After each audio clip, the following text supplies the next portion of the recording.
Halo teman-teman, pada kesempatan kali ini kita akan belajar tentang mata juling. Nah, sebelumnya, apa itu mata juling? Mata juling atau yang biasa disebut dengan strabismus merupakan suatu kondisi di mana posisi bola mata tidak normal, tidak sejajar dan melihat pada arah yang berbeda. Nah, mata juling ini bisa terjadi pada anak-anak maupun dewasa loh. Namun, kita harus mengetahui kenapa bisa seseorang menjadi juling. Pada anak-anak, faktor risikonya yaitu yang pertama, bayi lahir prematur atau kehamilan yang bermasalah. Yang kedua, mata plus yang tinggi. Yang ketiga, keturunan. Yang keempat, kebiasaan melihat yang terlalu dekat dan faktor pencahayaan yang salah. Sedangkan pada orang dewasa, faktor risikonya yaitu yang pertama, mengalami cedera pada mata atau kepala. Yang kedua, menderita stroke. Yang ketiga, menderita mata malas. Yang keempat, menderita diabetes.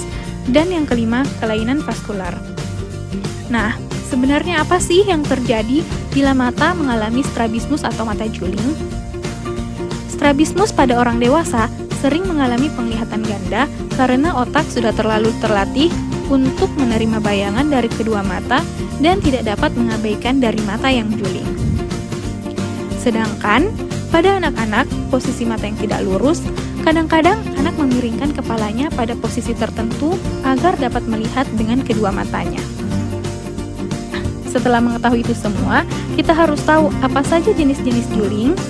Yang pertama, esotropia, di mana keadaan bola mata yang juling ke dalam. Yang kedua, eksotropia, di mana keadaan bola mata yang juling ke arah luar. Yang ketiga, hipertropia, di mana keadaan bola mata yang mengarah ke atas saat melihat suatu objek.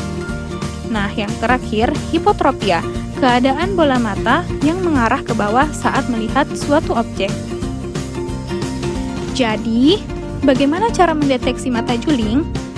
Nah, pada anak-anak harus diperiksakan oleh dokter atau dokter mata pada saat bayi atau saat usia balita untuk mengetahui kelainan pada matanya, terutama pada anak dengan riwayat juling atau mata malas pada anggota keluarganya. Sedangkan pada orang dewasa, mata juling yang terjadi secara mendadak segera diperiksakan oleh dokter spesialis secepatnya. Nah, selanjutnya, bagaimana penanganan strabismus? Penanganan strabismus dapat dilakukan sesuai dengan kondisi yang dialami pasien, tergantung pada penyebabnya.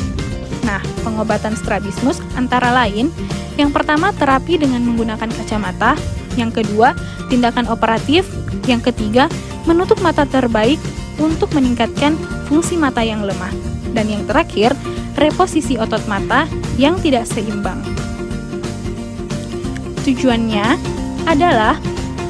Tujuan utama pengobatan strabismus untuk mempertahankan penglihatan, meluruskan posisi mata, dan memperbaiki penglihatan binokular.